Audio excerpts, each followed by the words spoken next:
Hello students, so today we are going to discuss the third chapter, that is data handling.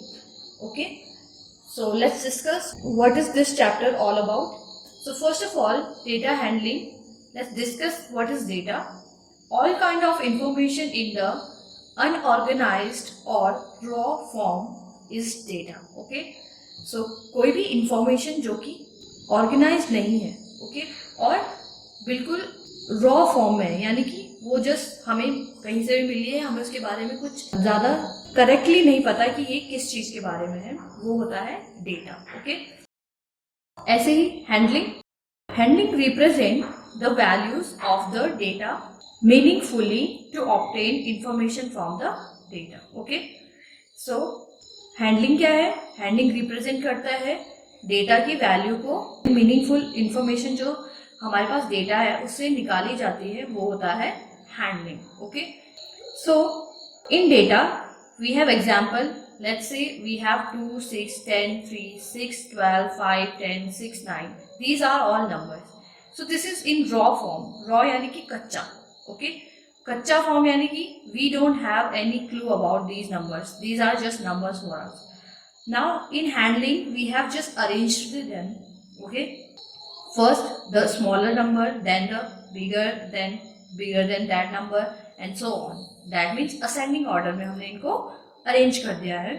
Now with this we can easily say that in this data we have greater number is 12.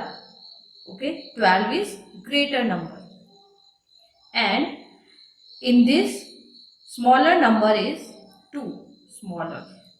Okay, and in this number we have 6 is repeating itself 3 times and 10 is repeating itself 2 times. Okay, so see, we have concluded so much information by arranging these numbers into some order. Okay, now next we have range. So what is range? The difference between the highest and the lowest observation is called range.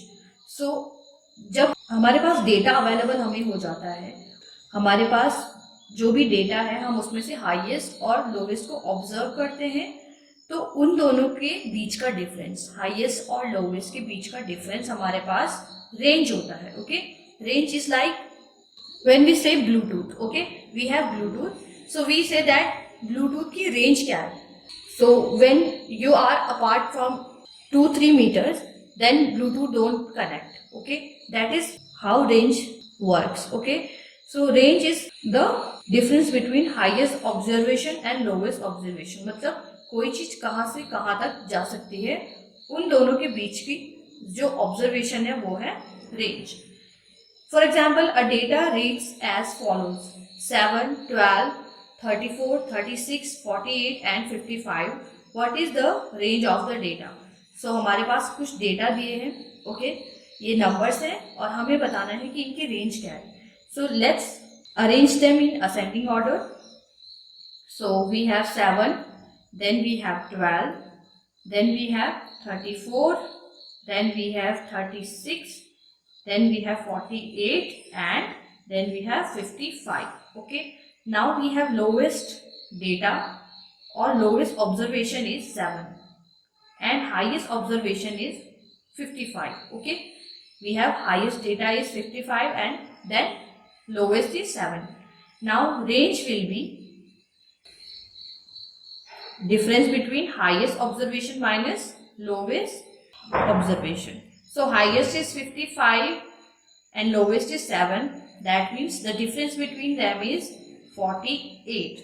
That means the range of these data is 48. Okay, now next we have representative value or center values. What is representative value or center values? So data have a central tendency that tells the information about data.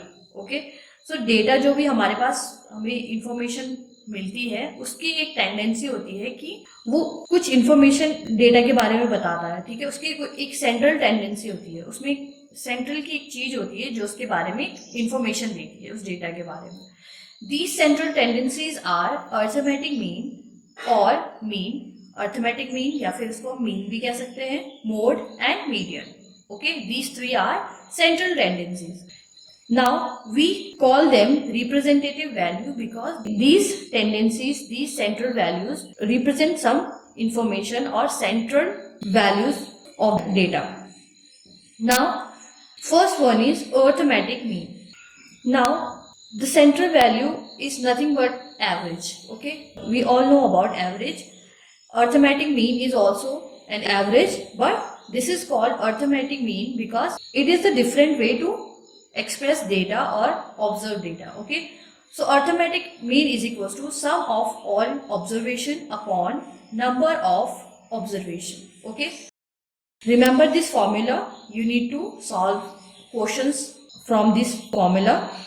Now mean lies between the maximum and minimum values. So we have data. Okay, like we have here data. So mean कहाँ पे लाई करता है? Maximum और minimum value के बीच में कहीं lie करेगा. Okay, so arithmetic mean is sum of all observation and upon number of observation. Let's understand it by an example.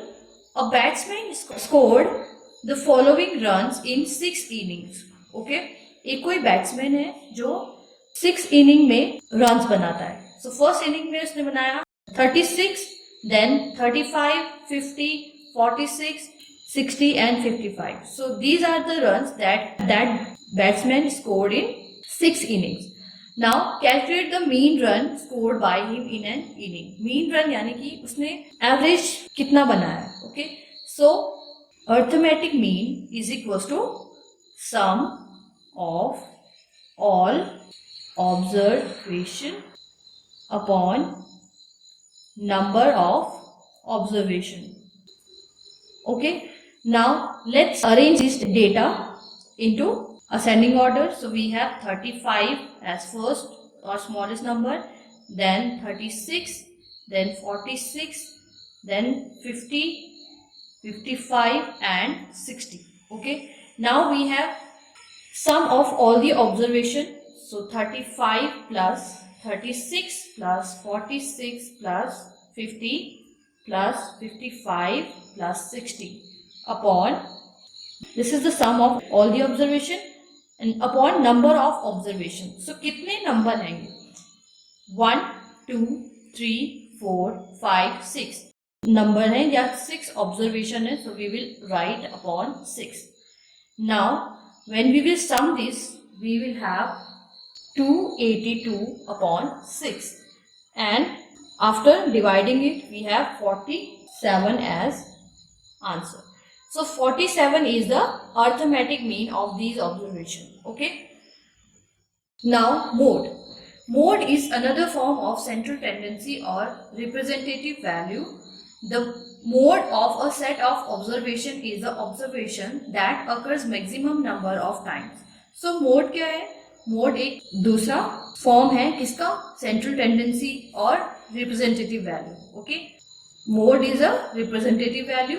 So mode in a set of observation, हमारे पास बहुत सारे observations है. Okay, उनमें कोई एक ऑब्जर्वेशन जो कि मैक्सिमम नंबर ऑफ टाइम अकर हो रही है, मैक्सिमम टाइम्स जो हमें दिख रही है. ओके, जैसे कि example 12, 13, 11, 16, 12, 12, 20, 12 and 18. These are all observations. Suppose these are the marks of students in a class. So 12 is a marks, 13 is marks for another student and similarly like that. Now first we will arrange these data in an ascending order. So first we have 11, then 12, then we have again 12, then 12 and again 12. Now we have 30, then we have 16 and then 18 and 20. Now we can see here that 12 is occurring maximum number of time. 4 times 12 is occurring. That means 12 is the mode. Okay, so mode is an observation that occurs maximum number of time. Okay, now median.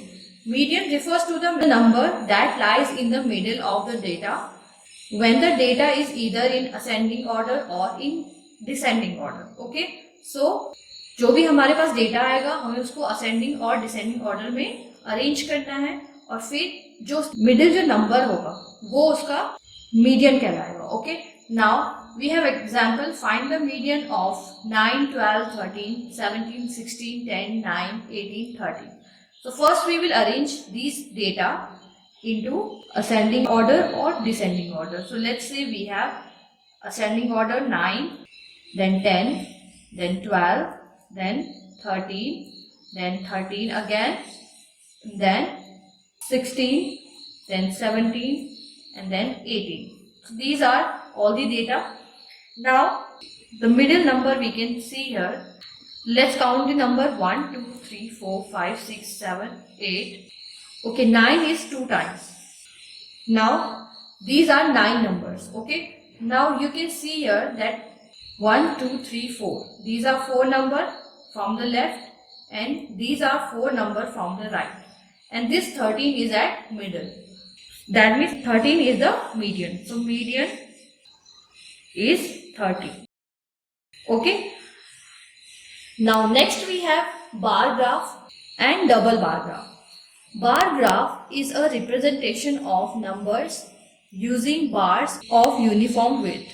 Okay. So हमने bar graph का छोटा सा introduction previous class में भी पढ़ा है. सो bar graph represent करता है नंबर्स को. Okay, with using bars of uniform with. So uniform यानी कि एक जैसी विथ के बार्स के साथ हम नंबर्स को रिप्रेजेंट करते हैं in bar graph. So like here we have two axes. This is y axis and this is x axis. Now here we have number of student given in this y axis from 0, 10, 20, 30, 40, 50, 60, and these are the scale we are using. One unit consists 10 students. That means 0 to 10 we have 10 students between them.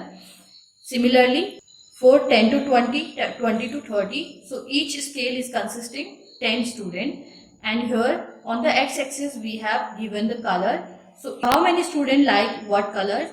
Like here red is to be liked by 45 students. Okay, and similarly green is to be liked by 20 students, and so on. Okay, so this is a bar graph. Now double bar graph. Double bar graph has to compare two collection of data at a glance.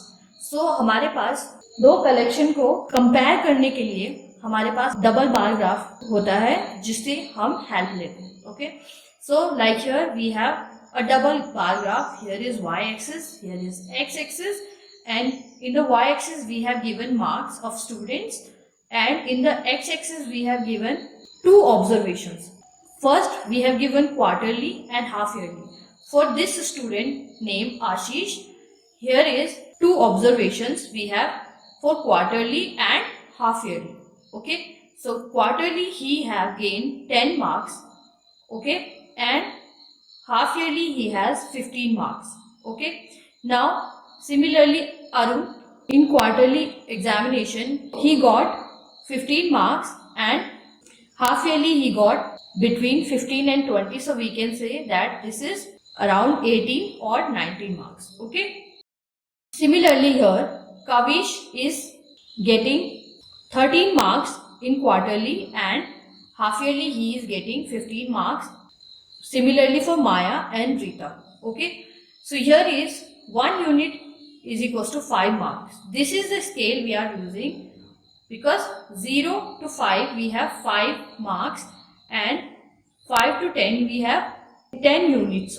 We have 5 other marks. Okay, so this is the double bar graph. We are observing two examinations marks at a one glance. Okay, now probability. Probability is the extent to which something is likely to happen or the chances of happening of an event. So probability क्या है? कुछ भी event के होने के chances को हम probability कहते हैं. Okay, like here probability of an event is equals to number of favorable outcomes upon total number of outcomes. Okay, suppose you have tossed a coin, and if you want to tell that it will give us head or tail. Okay, So that is the chance, and that is what we read in probability. Okay. So probability have a formula, that is number of favorable outcome upon total number of outcome. So probability lie between 0 and 1. Okay. When probability is 0, that means the chances are 0. When probability is 1, definitely happening. Okay. That means that result will definitely be happening. Okay. Next, when probability is between 0 and 1, that means it can happen or not. Okay. Suppose you have thrown a dice. Okay. आपने कोई dice फेंका और आप guess कर रहे हो कि इस डाइस पे कौन सा नंबर आएगा. So you are guessing for number 2. अगर 2 आने के चांसेस नहीं है तो that is 0 chances. Okay. But 2 can be come. Okay. That means there is a chance. So it will be between 0 and 1. May और may not. Okay. That means 0 आ भी सकता है और 0 नहीं भी आ सकता है. ओके. दैट मीन्स ये कहाँ पे लाई करेगा, मे और may not. Okay. That means जो प्रोबेबिलिटी लाई करेगी वो 0 और 1 के बीच में लाई करेगी. सिमिलरली अगर आप कहते हो दैट उस डाइस पे 7 नंबर आना चाहिए, बट डाइस पे तो 7 नंबर होते नहीं है, दैट मीन्स वो 0 चांसेस में आ जाएगा. Okay. And similarly if I am saying that 6 comes after 7, this is also not possible. But when I say that 2 comes after 1, so 2 एक के बाद आता है, हमेशा ही आएगा. that means वो definite event है, तो वो definitely happen में आएगा. that means probability होगी 1. okay. let's understand it by example. so tomorrow will be a sunny day. तो कल पूरा दिन धूप होगी. Okay. So is it possible? जरूरी नहीं है कि कल धूप हो. ओके. वो भी हो सकता है कि बारिश हो सकती है. दैट मीन्स ये कहाँ पे लाई करेगा? दिस इज बिटवीन मे और may not happen. So probability lie between 0 and 1. So between 0 and 1. Okay. Second, you are older today than yesterday. आप कल से आज ज्यादा बूढ़े हो. ओके. यानी कि ज्यादा बड़े हो गए हो. तो this is also true. Okay. That means आप कल जितने थे आप उससे एक दिन ज्यादा बड़े हो गए हो. Right. So this will definitely happen. That means the probability is 1. Probability is 1. Okay. Now getting a tail when a coin is tossed. तो अगर आप एक कॉइन को टॉस करते हो तो आपके पास टेल आएगा. इसकी क्या प्रोबेबिलिटी होगी? So it is not compulsory that tail will come. okay. Head can be also come. that means this is the probability that lie between 0 and 1. 0 and 1. okay. now fourth, number 6 comes after number 7. तो number 6 7 के बाद आता है. is it true? no. ये कभी भी नहीं हो सकता कि 6 7 के बाद आए. okay. that means this is with probability 0. Okay. So I hope आपको प्रोबेबिलिटी समझ में आई होगी that how we consider an event as happening, not happening and may और may not happen. Okay. Now next example for this formula we have a box has 100 cards number 1 to 100. Okay. एक box में 100 cards हैं जिसमें 1 to 100 numbers पड़े हुए हैं. Okay. A card is drawn without looking at it. बिना देखे उसमें से एक कार्ड को निकाला जाता है. So what is the chance that the card will bear? तो क्या चांस होंगे कि कार्ड में 1 प्राइम नंबर आएगा. ओके. आपके पास कोई बॉक्स है, उसमें 100 कार्ड रखे हुए हैं. ओके. उसमें नंबर लिखे हैं 1 to up to 100. Okay. Now आप उस बॉक्स में से एक कार्ड निकालते हो और अब चांस पता करने हैं कि उस कार्ड में जो आपने बिना देखे निकाला है एक प्राइम नंबर आएगा. तो उसकी प्रोबेबिलिटी हमें फाइंड आउट करनी है. So we will consider this formula. Probability of bearing a card that has a 1 prime number. So ऐसे कार्ड के आने की प्रोबेबिलिटी क्या होगी? So number of favorable outcomes, यानी कि favorable outcomes यानी कि total number of prime number कितने होंगे. So we have prime number up to 100 are 25. आप काउंट करके देख सकते हो, तो 1 से और 100 के बीच में 25 प्राइम नंबर्स होते हैं. ओके, तो फेवरेबल यानी कि जिसकी फेवर में आप आउटकम चाहते हो वो, यानी कि total number of prime numbers क्या होगा 25. Okay, and now total number of outcomes. तो टोटल नंबर ऑफ आउटकम कितने हैं, 100 कार्ड्स हैं, तो 100 कार्ड्स के आउटकम आ सकते हैं. तो 25 upon 100, that means it will give us 1 upon 4, or we can say that 0.25. okay, so chances कितने हैं 0.25 और 1 upon 4% chances हैं कि वो कार्ड एक प्राइम नंबर वाला होगा. Okay, similarly a composite number, उस कार्ड में एक कंपोजिट नंबर आएगा, इसके क्या चांसेस हैं. So probability of bearing a card that has a composite number. So इसकी probability क्या होगी. So students, we have 73 composite numbers are up to 100. तो 100 तक हमारे पास composite numbers कितने हैं 73. That means 73. Number of favorable outcome are 73. Okay, and number of total outcome is 100. तो 100 card है, that means it will be 0.73%. okay, 0.73 is the probability of bearing a card that has a composite number. Okay, so students, this was the introduction of the chapter data handling. Now next we will be doing the exercise related to this chapter. Till then, keep practicing and keep learning. Thank you all.